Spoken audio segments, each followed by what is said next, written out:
Bonjour et bienvenue à cette édition de la Tribune TVHR. Aujourd'hui, on fera un bilan de la 8e opération Bonne Conduite qui s'est tenue le 10 décembre dernier. On recevra deux invités pour nous en parler. Mais d'abord, également le 10 décembre dernier, on déposait et adoptait le budget de la ville de Saint-Jean-sur-Richelieu, le budget 2025. Grosso modo, augmentation de taxes de 2,78 %. Et pour nous en parler, on a la mairesse de Saint-Jean-sur-Richelieu, André Bouchard, et le directeur général de la ville, Daniel Dubois. Bonjour, bienvenue. Bonjour, M. Tremblay. Bon, d'abord, parlons de l'exercice. Ça a dû être un exercice difficile, compte tenu également des circonstances du budget de l'an dernier. Donc, comment on en est venu là, à établir le budget 2025? Oui, vous avez dit compte tenu de l'exercice de l'an dernier, mais parce qu'on avait fait nos devoirs l'an dernier, c'est-à-dire dans une année particulièrement difficile où toutes les conditions étaient réunies pour rendre l'exercice périlleux. Cette année, ça a été difficile parce que on a toujours des choix à faire qui sont difficiles, mais parce qu'on a pris nos responsabilités l'an dernier, ça a quand même été plus rassurant que l'an dernier. Mm-hmm. Et du côté, donc, j'imagine que votre rôle, vous, c'était de mettre tous les services à contribution pour justement essayer de trouver une juste mesure là, pour le budget. Là. Absolument. Donc, vers le mois d'août, chaque année, on rencontre le comité des finances pour aller chercher quel est l'objectif pour la préparation du budget de l'année à venir. Objectif qui était très ambitieux cette année. C'était un exercice encore qui était difficile, mais vous me permettrez, vous me posez la question, oui. Je vais simplement dire que je suis excessivement fier de l'équipe administrative, l'ensemble des services, des directions de services et de tout le personnel qui a travaillé sur le budget 2025 avec un professionnalisme et un engagement incroyable qui a rencontré en bout de ligne les objectifs puis les volontés des membres du comité des finances et des élus. Oui. Je sais que, bon, il y en a qui évoquaient le fait que parce qu'il y avait une hausse de 11 % ou à peu près l'année passée, qu'on souhaitait un gel de taxes, bon, c'est difficile, mais comment quand on arrive avec un budget là, à 2,78, ce qui est à peu près le coût de la vie et l'inflation, je pense qu'on peut dire que vous êtes quand même satisfait de ce que vous présentez comme hausse de taxes aux contribuables. D'abord, il faut savoir qu'un gel de taxes, à notre avis, c'est irresponsable. Compte tenu de l'inflation, compte tenu des augmentations de salaire qui sont là chaque année, un gel de taxes, c'était impossible. Puis d'ailleurs, l'exercice de l'an dernier, on traînait le gel de taxes de 2020 depuis ce temps-là.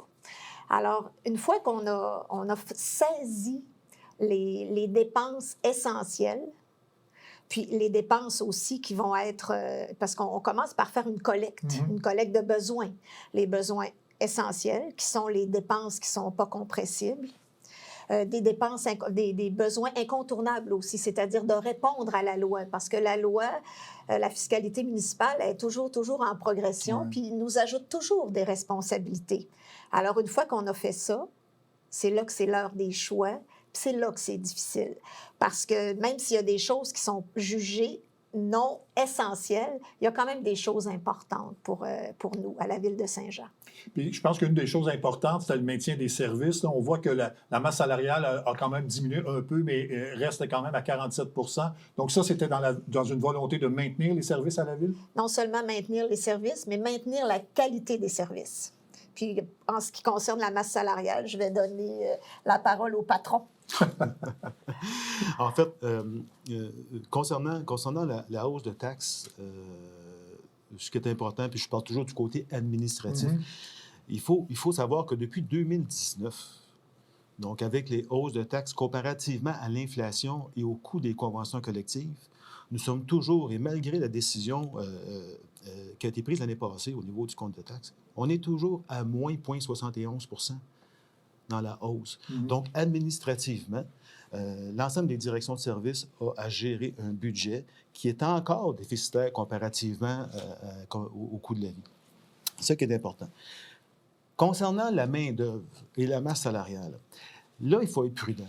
Parce que quand on se compare, il faut se comparer avec de l'équivalent.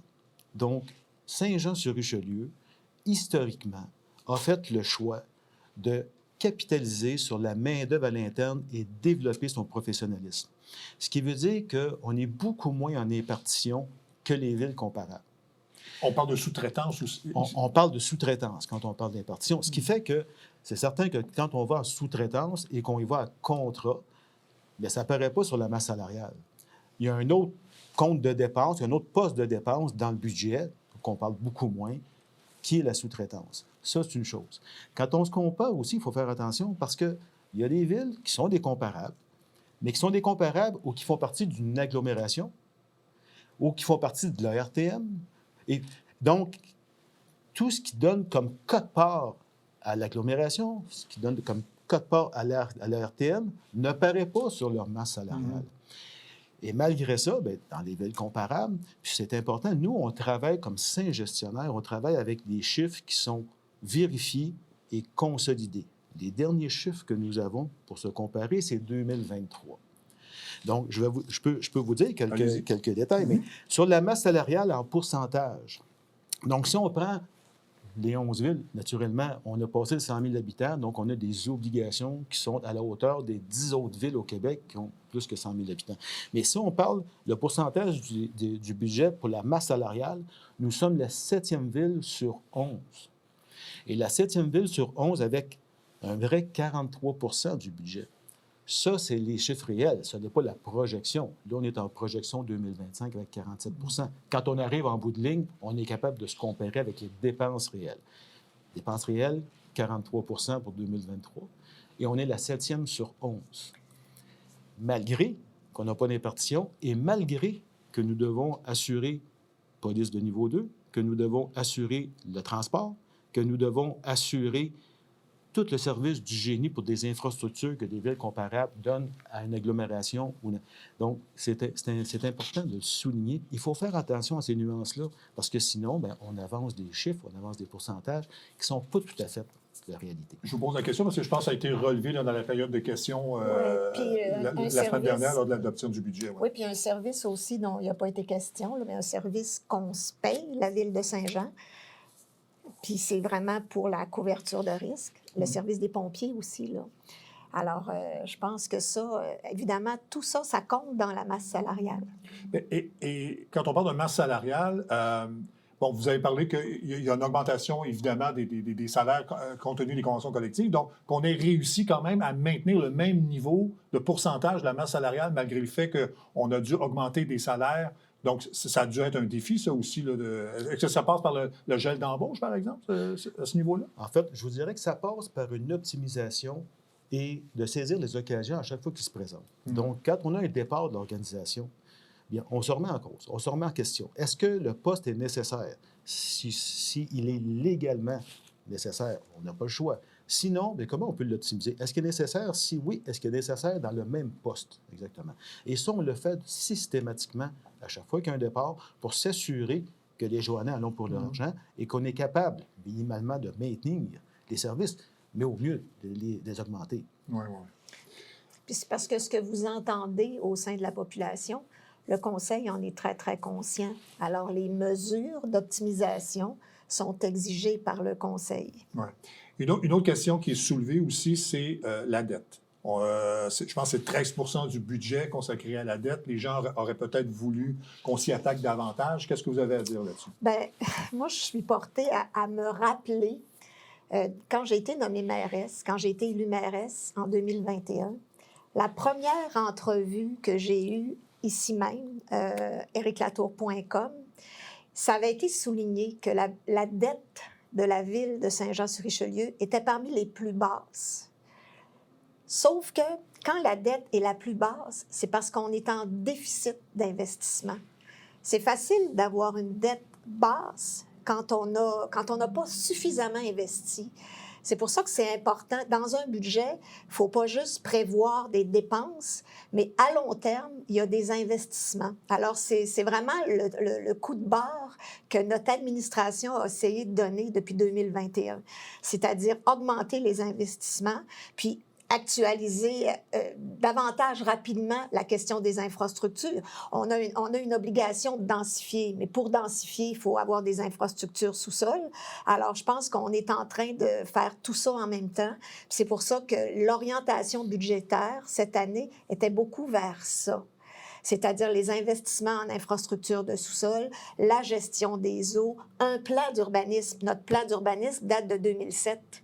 Je pense qu'avec tous les changements à la loi, puis même les règles environnementales, il est plus que temps qu'on investisse sur notre territoire.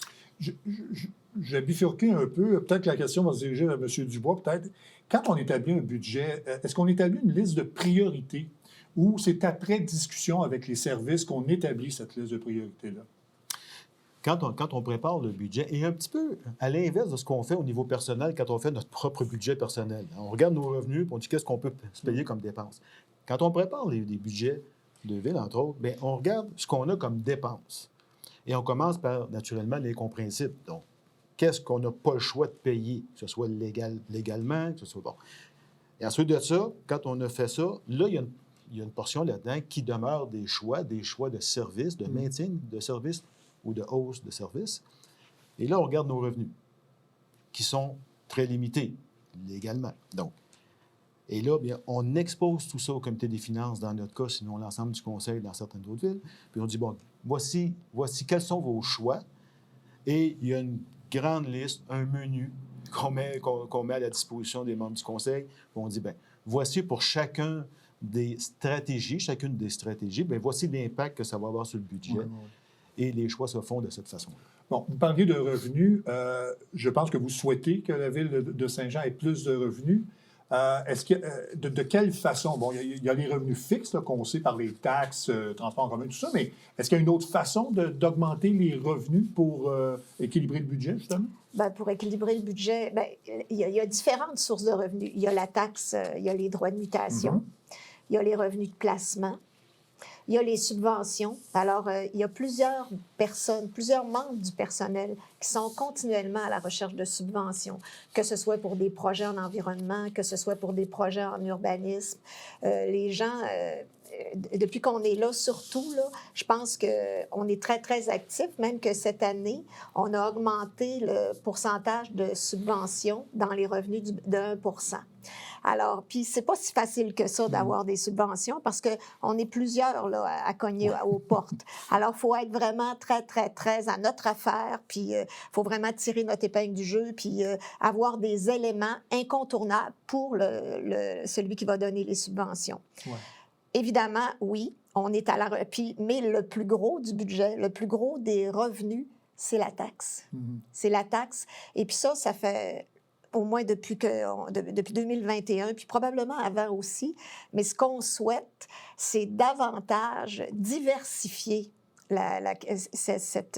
on veut que ça ne repose pas que sur la taxe résidentielle. En fait, l'assiette fiscale.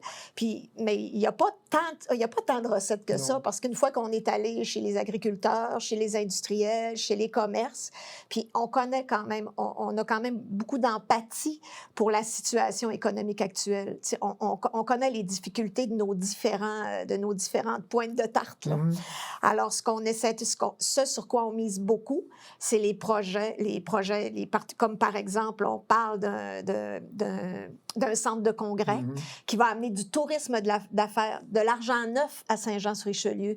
On a fait un appel de projet aussi pour l'hôtel-boutique dans le centre-ville de Saint-Jean. Ce ne sera pas très loin ici, d'ailleurs. Alors, c'est ce qui va amener des gens à Saint-Jean-sur-Richelieu, des rentrées d'argent, puis une meilleure vitalité commerciale, une meilleure vitalité économique.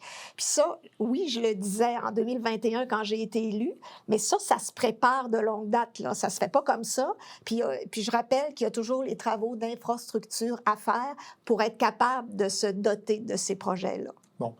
Il y a un autre dossier aussi... c'est l'itinérance. On en avait parlé lors de notre entretien. Je pense que le budget a été augmenté, ou en tout cas, il y a des façons de faire là, que vous voulez faire pour justement l'itinérance. C'est beaucoup dans les services. C'est beaucoup dans les services qu'on donne. Parce que ce qu'on aimerait, évidemment, c'est cesser de donner à la petite semaine. C'est-à-dire que quand il y a des services qui manquent dans les organismes communautaires, quand il y a 2 heures où est-ce que les personnes en situation d'itinérance n'ont pas de place où aller, bien là, nous autres, on comble le manque à gagner. Alors, ce qu'on souhaiterait, c'est en arriver à plus avoir besoin de faire ça. C'est pour ça qu'on en appelle au gouvernement du Québec pour ça. Puis, d'ailleurs, on a appris que la semaine dernière, je pense qu'il y a un 100 millions qui va être dépêché aux municipalités. Oui. J'espère juste que ce ne sera pas sur présentation de projet. J'espère juste que ce ne sera pas trop compliqué pour les municipalités d'avoir accès à cet argent-là, qui va être, je pense, la rencontre pour planifier ces subventions-là, c'est quelque part au mois de janvier. Mais c'est urgent. Puis ce 100 millions-là, il aurait dû être injecté l'été passé parce que c'est l'hiver qu'on a besoin. Hier, on a appris qu'il y a eu un décès d'une personne en situation d'itinérance à Montréal. Regarde, je ne veux pas que ça arrive à Saint-Jean. On va tout faire pour que ça n'arrive pas. Bon. Monsieur Dubois, j'aimerais qu'on revienne un peu sur le service de la dette et d'expliquer un peu le pourcentage comparativement peut-être à d'autres villes du Québec. Oui, merci de me donner l'opportunité. On parlait tout à l'heure donc d'investissement de 13 qui est 26,8 millions là, de projetés pour 2025 au niveau du service de la dette. Ce qu'il faut savoir, ou il faut se rappeler, c'est que les investissements un peu plus accrus de la Ville de Saint-Jean, donc les membres du Conseil, depuis 2022, ont décidé d'augmenter les investissements dans les infrastructures de la Ville, particulièrement, pour en venir à quelque chose d'un petit peu plus significatif en 2025 sur la projection. Donc, on est à peu près là, dans la projection en 2025 à 1,52 du 100 d'évaluation, donc en richesse foncière uniformisée. Comparativement aux 10 autres grandes villes du Québec, il faut savoir qu'on a encore du rattrapage à faire parce que la moyenne des 10 autres villes est à 2,37 du rôle de la richesse foncière uniformisée, du 100 d'évaluation. Et c'est toutes des villes qui ont la même défi que nous au niveau de la mise à niveau des infrastructures. Donc, oui, il y a un bon bout de chemin de fait depuis 2022, mais on a encore un petit peu de rattrapage à faire. Oui. Très rapidement, donc, pour arriver à un taux de 2,78, il a fallu revoir le rôle d'évaluation, peut-être l'expliquer un peu. Là. En fait, le rôle d'évaluation, c'est une démarche légale. C'est complètement, c'est indépendant de la Ville. Et pour le 2,78, ce qui est important pour une Ville, c'est quand le rôle d'évaluation est révisé, le triennal est révisé, c'est en fonction de la valeur marchande. Et évidemment, bien, les élus, les nôtres, nos membres du Conseil, quand on reçoit le rôle d'évaluation, bien, rapidement, on a le mandat, ça a été le cas encore cette année, de neutraliser la hausse en révision du taux de base. C'est ce qui a été fait. Donc, le 2,78, le 0,78 étant la tarification, 2 sur le compte de taxe, a été neutralisé. Donc, le rôle d'évaluation, à part quelques petits dollars, n'a pas eu d'impact sur le 2,78 de ça. D'accord. En terminant, je pense que c'est de bonne loi de souhaiter les bons vœux pour la population de Saint-Jean. Absolument, M. Tremblay, à vous, à toute votre équipe et à tous vos auditeurs, une belle période des fêtes. Avec de la douceur. Puis je ne parle pas de la température, là. Je pense que ça prend de la douceur dans notre vie. Puis peut-être aussi de mettre les gens qu'on aime en priorité. Prendre le temps de faire ça. Alors, joyeux temps des fêtes, tout le monde. Bien, joyeux temps des fêtes à vous également. Merci d'avoir été avec nous et puis au plaisir de se reparler bientôt. Merci à vous. On revient après la pause.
Bonjour, ici Marie-André Leblond. J'anime pour vous la toute nouvelle émission Zone Culture où à chaque semaine, je vous invite dans une virée. On va rencontrer des gens passionnants qui font de la culture ce qu'elle est ici, dans la belle région.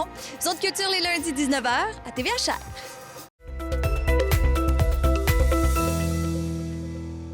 Avant de passer à mes prochains invités, j'aimerais juste mentionner que les deux autres candidats à la mairie, soit Marilyn Charbonneau et Éric Latour, ont manifesté l'intérêt de commenter le budget 2025 de la Ville de Saint-Jean-sur-Richelieu. Ils auront donc l'occasion de le faire au retour de l'émission après les fêtes, soit dans la semaine du 13 janvier. Maintenant, on va parler de la 8e édition de l'opération Bonne Conduite qui s'est déroulée le 10 décembre dernier. Je pense qu'on peut parler d'un succès pour cette 8e édition. On reçoit l'agente Sophie Dandenault du service de police de la Ville de Saint-Jean et Michel Milot, président de la Chambre de commerce et de l'industrie du Haut-Richelieu. Bonjour. Bonjour. Bonjour. Donc, vous êtes donc le service de police et les industries, les commerces en fait de Saint-Jean sont impliqués dans cette opération. Peut-être nous dire un peu comment ça s'est passé cette journée-là. Bien, cette année, à l'opération Bonne Conduite, on a eu 75 commerçants avec 7 policiers qui interceptaient nos bons conducteurs. Donc, le matin, on se réunit pour faire un briefing tout le monde ensemble.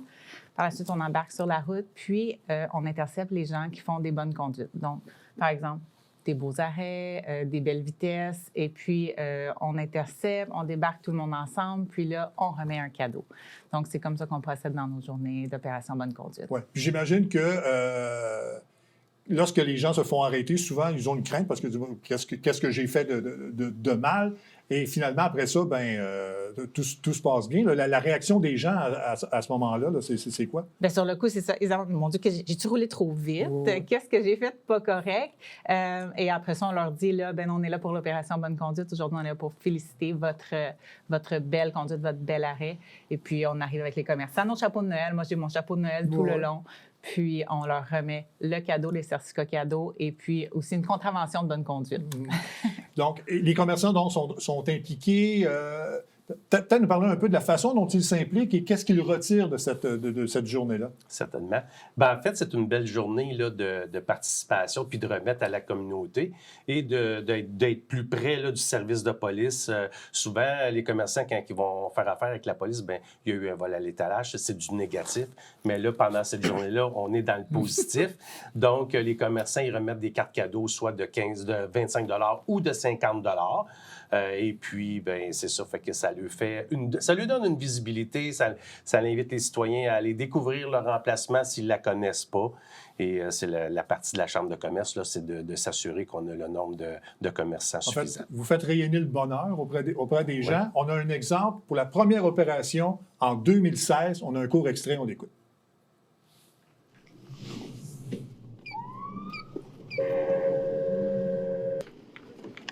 Bonjour, madame. Oui, il n'y a pas de trouble. Petite vérification. Je prendrai votre permis de conduire, matriculation assurance, s'il vous plaît. Pourquoi? J'intercepte pour une petite vérification. Pas de problème. Alors, je vous présente Mme Mélanie Mongeau, qui est propriétaire de salon de coiffure stylistique à Saint-Jean. Elle va vous donner un petit cadeau. Je vous offre un panier de produits de beauté pour vous mettre belle à Noël. Merci beaucoup, c'est donc sweet. Merci. C'est malade!